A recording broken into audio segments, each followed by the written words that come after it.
शब्द 42। पंडित शोध कहो समझाई, जाते आवागमन नशाई।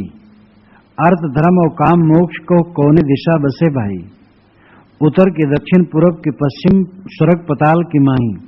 बिना गोपाल ठौर नहीं कतहु नरक जात धो काहीं। अन जाने को स्वर्ग नरक है, हर जाने को नाही। जय डर से भवलोक डरत हैं, सो डर हमरे नाही। पाप पुण्य की शंका नहीं, स्वर्ग नरक नहीं जाही। काहीं कबीर सुनो संतो, जहां कपत तहां समाई। पंडित शोध कहो समझाई। यहां पर करीब 1 दर्जन शब्दों में साहब पंडितों के पीछे पड़ गए। बात बात में कहते पंडित बताओ आओ, अब आपको मैं निमंत्रित करता हूं।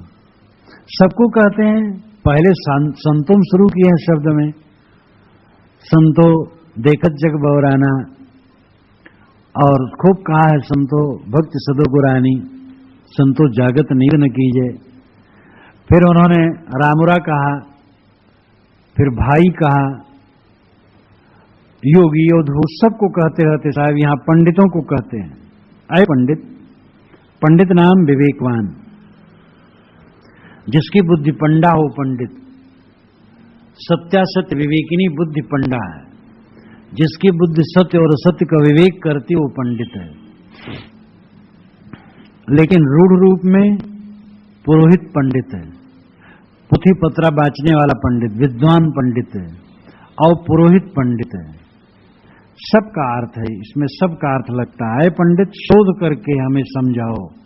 शोधने का अभिप्राय इसलिए कहते हैं कि खूब अच्छी तरह खोज कर लो, झट से न कह दो, पोथी में लिखा इसलिए न कह दो। शोधो, अनुभव बताओ। जाते आवागमन नशाई, जिससे आवागमन नष्ट हो, आना जाना जीव का जन्मना मरना नष्ट हो और जीव का मोक्ष हो। मनुष्य जीवन का परम पुरुषार्थ मोक्ष है। अर्थ धर्म और काम मोक्ष कौन दिशा बसे भाई। भारतीय परंपरा में 4 पुरुषार्थ माने गए हैं, अर्थ धर्म काम और मोक्ष। पुरुषार्थ का मतलब है पुरुष का प्रयोजन। पुरुषेति पुरुष, शरीर रूपी पुर में शयन करने वाले आत्मा को पुरुष कहते हैं। और उसका अर्थ प्रयोजन है दुख से अत्यंत निवृत्त हो जाना। लेकिन और भी पुरुषार्थ यानी प्रयोजन है। अर्थ धर्म काम भी है। अर्थ नाम धन, धर्म नाम सदाचार, काम यानी संसार की इच्छाएं, और मोक्ष छुटकारा। ये 4 पुरुषार्थ हैं। पुरुषार्थ 2 हैं, काम और मोक्ष। अर्थ और धर्म उसके साधन है। काम पुरुषार्थ है, प्रयोजन है। काम यानी कामनाएं, संसार की कामनाएं।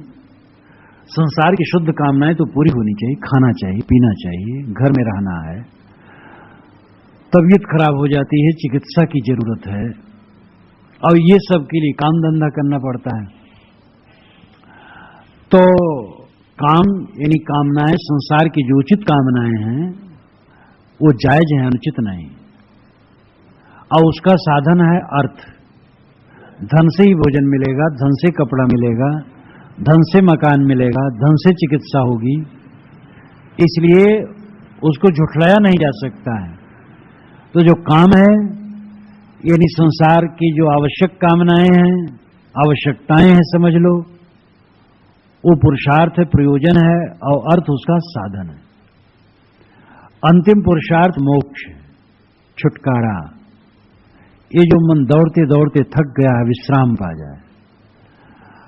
दुनिया में क्या मिलता, थकान के सिवा क्या है, अंत में हाथ में क्या लगता है। जिंदगी उसी का सफल है जिसके मन में पूर्ण विश्राम मिल गया है।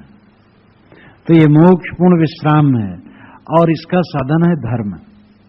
धर्म नाम सदाचार, धर्म नाम संयम, धर्म नाम अपने आप को बहिर्मुखता से अंतर्मुख करने का प्रयास। ये 4 पुरुषार्थ हैं। साहब कहते हे भाई, ये किस दिशा में बसते हैं। प्रयाग में जाओ, अयोध्या में जाओ, काशी मथुरा बद्री रामेश्वरम में जाओ, वहां मोक्ष होगा। साहब कहते क्या वहां बसते हैं।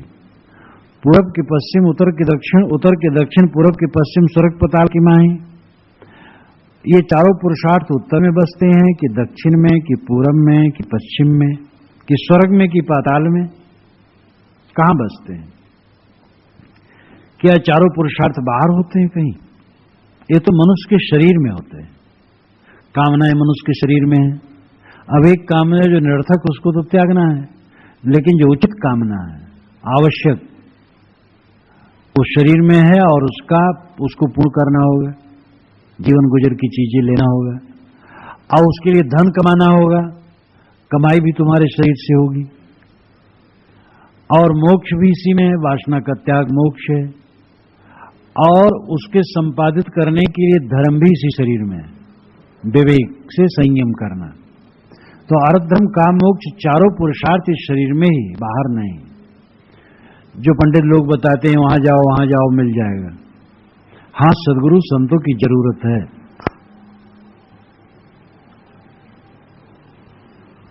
तो साहब कहते हैं किसी दिशा में नहीं है, बिना गोपाल ठौर नहीं कहूं नरक जात धो काहीं। इतने विद्वान कहते हैं कि ब्रह्म सर्वत्र पूर्ण, गोपाल, गो पालन करने वाले कृष्ण, यहां लाक्षणिक अर्थ है ब्रह्म। बिना गोपाल के, बिना ब्रह्म के कोई जगह नहीं, सब सर्वत्र ब्रह्म परिपूर्ण है। साहब कहते हैं नरक जात धो काहीं, कहो भला नरक में कौन जाता, कहां जाता है? जो कहते हो अवैदिक नरक में जाते हैं, नास्तिक नरक में जाते हैं। तो नरक कहां है? जब सब जगह ब्रह्म है तो ब्रह्म में नरक कैसे हो सकता है? इसलिए ब्रह्म में नरक की जो कल्पना है ये बहुत गलत है। जब सब जगह ब्रह्म है तो नरक कहां है? इस पर शायद चोट करते हैं, वो यथार्थवादी हैं। वे कहते सब ब्रह्म नहीं है। कहावत है सब ब्रह्म है, बस कहे चले जा रहे हैं लोग, सोचते नहीं सब ब्रह्म कैसे है।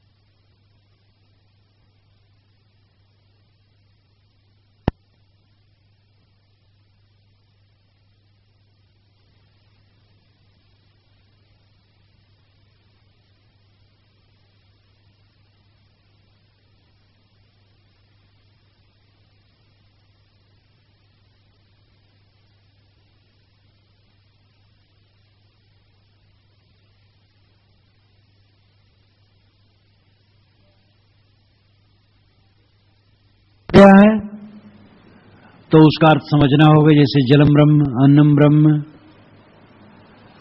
तो महिमा में कहा गया है जल ब्रह्म है, अन्न ब्रह्म है। लेकिन शुद्ध ब्रह्म तो चेतन ही होगा, जड़ नहीं होगा। ब्रह्म का मतलब बड़ा, श्रेष्ठ, शक्तिशाली, महिमावान, वो चेतन है, जड़ नहीं। जड़ अलग है, चेतन अलग है। जड़ साक्ष्य है, चेतन साक्षी है, ज्ञान रूप है। तो इस प्रकार जड़ और चेतन का विवेक होना चाहिए। लेकिन ये लोग जड़ चेतन का विवेक भी छोड़ दिए, सब ब्रह्म है। सब ब्रह्म कैसे है? ब्रह्म के अलावा माया भी है, चेतन के अलावा जड़ भी है, चेतन ही ब्रह्म है और ब्रह्म नहीं हो सकता। तो बिना गोपाल ठौर नहीं कहूं नरक जात दो काहीं, नरक कहां जाते हैं जब सब ब्रह्म है? इसलिए शब्दों के हल्ला में मत पड़ो। कबीर साहब कैसे साहसी थे, जो एक तरफ से पूरी जनता और पंडितों ने सबको मना दिया था, सब पंडित और जनता एक तरफ से मान रहे हो, साहब एक तरफ अकेले खड़े होकर कह रहे हैं। ये कम साहस की बात नहीं है। लोग समझौता में पड़ जाते हैं, साहब समझौता में नहीं पड़े। समझौता पड़ने से तो सब गुड़ गोबर हो जाता है। उन्होंने कहा एक ब्रह्म ही सब कुछ कैसे है? जड़ अलग है, चेतन अलग है। चेतन ही को ब्रह्म कहा जा सकता है। अनजाने को स्वर्ग नरक है, हर जाने को नहीं। साहब कहते जो स्वर्ग और नरक का भय और प्रलोभन है, ये अनजान लोगों के लिए। मूर्ख जीव हैं, उनको स्वर्ग का प्रलोभन दिया गया, नरक का भय दिया गया, तो दुष्कर्मों से हट करके सत्कर्म में उनकी प्रवृत्ति हो, इस उद्देश्य से अगर किया गया तो ठीक है साधारण लोगों के लिए। लेकिन हर जाने को नहीं, जो हरि को जानता है उसके लिए सब कोई जरूरत नहीं है। जो समझ लिया हरि ब्रह्म परमात्मा आत्मा ही है, मेरा स्वरूप ही हरि है, ब्रह्म है, और विकार छोड़ दिया, अपने स्वरूप में स्थित हो गया, उसके लिए स्वर्ग नरक की कल्पना की क्या आवश्यकता है।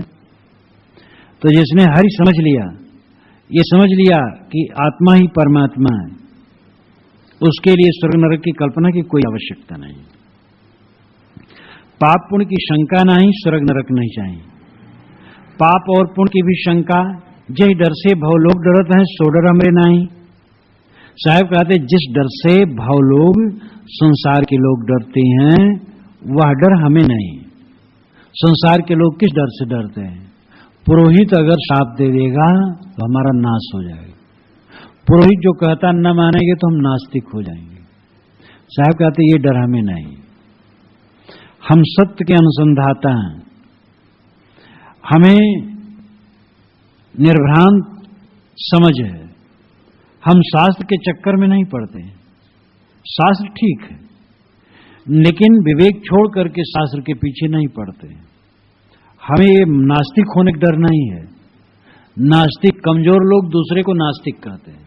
मुसलमानों ने गैर मुसलमानों को काफिर कहा, क्योंकि उनका सिद्धांत कमजोर था कि कुरान ईश्वर का वचन है, हजरत मोहम्मद ईश्वर के भेजे हैं, उनको जो नहीं मानेगा नरक में जाएगा। ये कमजोरी है। कहना चाहिए कि सच्चा ज्ञान और सच्चा आचरण कल्याणकारी है। और हजरत मोहम्मद ने यही कहा था जब ईसाई और यहूदियों को देखा था कि वे कह रहे थे कि जो मूसा को मानेगा उसे स्वर्ग होगा। यहूदी कह रहे थे, ईसाई कह रहे थे जो ईसा को ईश्वर पुत्र मानेगा उसी को स्वर्ग होगा। तो हजरत मोहम्मद इसको बुरा मानते थे। वे कहते थे भाई जिसका आचरण अच्छा है उसका स्वर्ग होगा, ईसा मूसा में स्वर्ग क्यों बांटते हो? पीछे से हजरत मोहम्मद को उसी में बांध दिया गया। तो जितने आदमी कमजोर होता है उतना वो दूसरे को काफिर नास्तिक कहता है। वैदिकों ने अवैदिकों को नास्तिक कहा और एक वैदिक दूसरे वैदिक को नास्तिक कहते रहते हैं। हमारे ख्याल से तुम नास्तिक, तुम्हारे ख्याल से हम नास्तिक, हमारे ख्याल से तुम काफिर, तुम्हारे ख्याल से हम काफिर। तो ये कौन सी समझ है? तो भय देते हैं पुरोहित लोग, तुम नास्तिक हो, काफिर हो।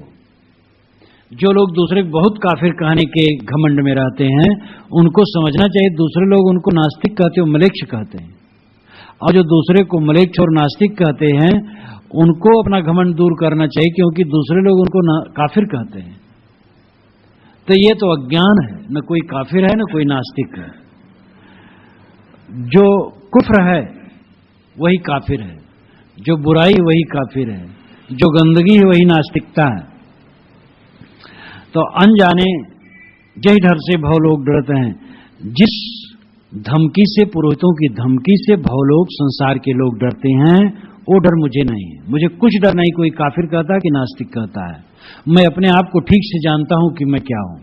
किसी कहने से मैं अपने आप को जानूं, ऐसी बात नहीं। कहा जाता है एक पंडित जी थे, भोले भाले थे, उनकी गाय ब्याई गांव से कोई 1 किलोमीटर दूर खार में, खेत खार में पता पाए गए तो बच्चे को साफ सूफ करके कंधे पर धर लिए, गाय पीछे पीछे चल दी। 3 ठग थे और कहे गाय बछड़े को लेना है। तो 3 जगह वो जगह जगह खड़े हो गए। तो एक पंडित जी जब वहां पहुंचे तो उसने कहा पंडित जी नमस्ते। अरे नमस्ते करने लायक तो आप नहीं रहे, लेकिन आप पंडित हो, नमस्ते कर लिया। ये गधी के बच्चे को आप कंधे पर रखे हैं? कि नहीं भाई गाय ब्याई है। अरे ब्याई क्या है, गधी की बच्ची दिखाई देती है, आपकी आंख में धूल पड़ गई, क्या कहें हम? वो कहें अच्छा।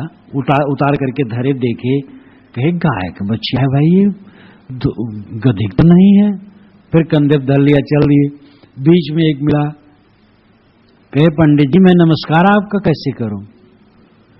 ये गधी का बच्चा आप अपने कंधे पर रखे हैं, सब तो गलत नहीं कहेंगे। फिर उतार के धरे देखे, कहे भाई गाय की बच्चिया है, गधी कैसे लोग कहते हैं।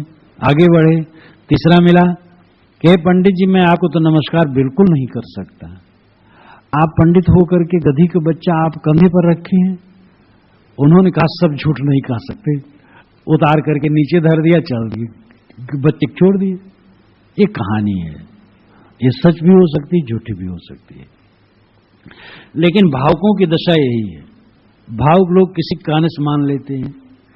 तो साहब कहते जिस डर से भाव लोग डरते हैं, संसार के लोग जिस धमकी से डरते हैं, तुम्हें नास्तिक कह देंगे, काफिर कह देंगे, मलेच्छ कह देंगे, ये कह देंगे, वो कह देंगे, साहब कहते ये डर हमें नहीं है।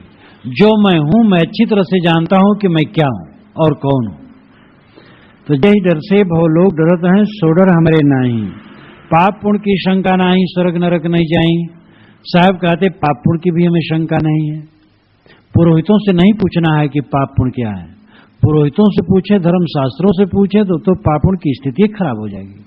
मुसलमान पुरोहित से पूछे तो बताएगा कि ईश्वर के नाम पर ऊंट काटो, बकरा काटो, मुर्गा काटो तो स्वर्ग पाओगे।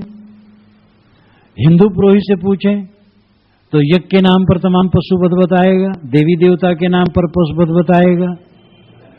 तो ये पंडित और मुल्लाओं से पूछें तो धर्म रह जाएगा और पाप पुण्य समझ में आएगी, पाप पुण्य समझ में आ सकता है।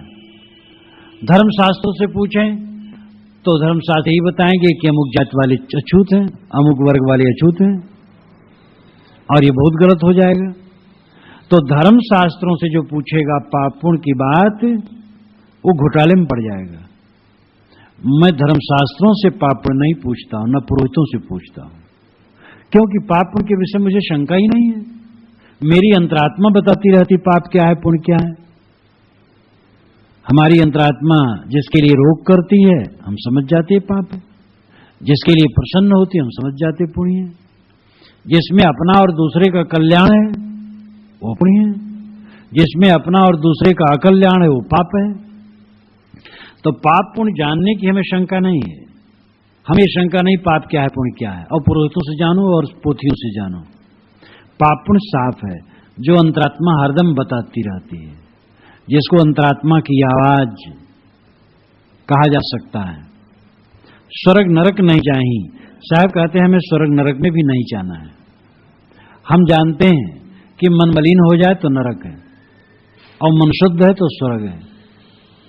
इसलिए मन को सदैव हम निर्मल रखते हैं। सुख दुख से कोई परे, परम पद सो पद है सुखदाई। शब्द निरंतर से मन लागा, मलिन वासना त्यागी। उठत बैठत कबो न छूटे, ऐसी तारी लागी।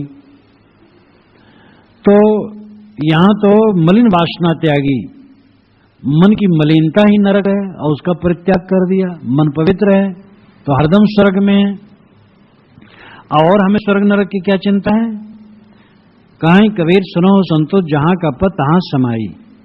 कबीर साहब कहते ऐ संतो सुनो, जहां का पद होता है वहां समाता है। मोक्ष के विषय में साहब ने पूरा प्रश्न किया है, लेकिन अपना समाधान एक पंक्ति की अर्धाली में बताया। जहां का पद तहां समाई, 5 शब्दों में बता दिया।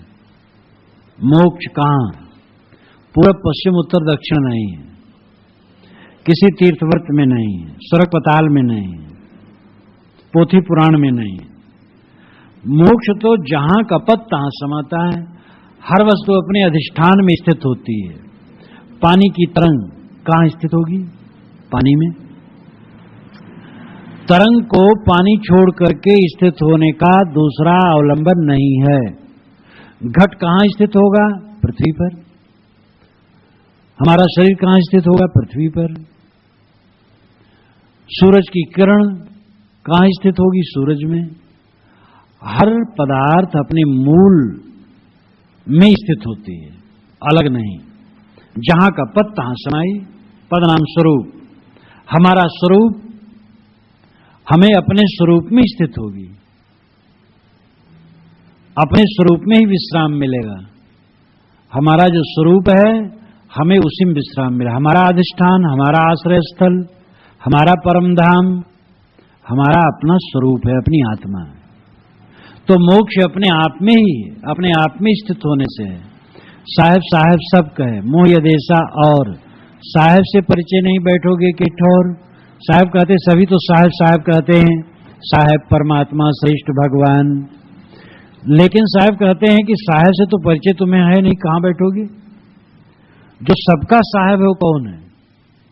सबका साहेब ये जीव है। जीव ने ईश्वर कहा, ब्रह्म कहा, राम कहा, रहीम कहा, अल्लाह कहा, खुदा कहा, गॉड कहा, सारे ज्ञान विज्ञान का विकास किया। मनुष्य जीव न होता तो कुछ भी ज्ञान विज्ञान का विकास न होता। ईश्वर ब्रह्म की थ्योरी कौन गढ़ता? इसीलिए साहब ने कहा, झगड़ा एक बढ़ो राजा राम, जो निर्वार है सुनिर्वाण। ब्रह्म बड़ा की जहां से आया। तो यहां जीवे को साहब ने सृष्टि किया कि ब्रह्म को कहने वाला, राम को कहने वाला, वेद को रचने वाला, तीर्थ को मानने वाला जीव श्रेष्ठ है। जीव ब्रह्म न पर। वेदांत ने भी कहा जीव ब्रह्म ही है, दूसरा नहीं। तो जीव श्रेष्ठ है और वही सबका साहेब है, सबका स्वामी है, सबका निर्धारक है, सबका व्याख्याता है। सारे ज्ञान विज्ञान का हेतुभूत कौन है? केंद्र कौन है? ये जीव, मनुष्य जीव, मनुष्य शरीर में आया हुआ जीव। तो जीव ही सारे ज्ञान विज्ञान का निधान है और वही तुम्हारा स्वरूप है, उसी में स्थित होना है। और इसके लिए देखो ध्यान समाधि इसीलिए है। स्वयं अंदाजो जरा बैठ करके संकल्पों को छोड़ो और जिस क्षण तुम्हारे सारे संकल्प छूट गए, क्या रहा वहां? अपने आप रहा। जहां का पद तहां समाई, जहां का स्वरूप वहां समा गया। तुम्हारा स्वरूप तुम्हारी आत्मा है, अपने आत्मा ही में विश्राम होगा। जहां तक मन रहेगा विश्राम नहीं होगा, क्योंकि मन संसार में ले जाता है। मन से विषयों की हम कल्पना करते हैं और मन से ही किसी ईश्वर ब्रह्म का नक्शा बनाते हैं। जहां मन शांत हो गया, न विषय है न ईश्वर ब्रह्म का नक्शा है, बस चेतना मात्र, सत्ता मात्र, ज्ञान मात्र है। वही निस्वरूप है। जहां का पद तहां समाई। कितना वैज्ञानिक है, इससे अधिक वैज्ञानिक और क्या हो सकता है?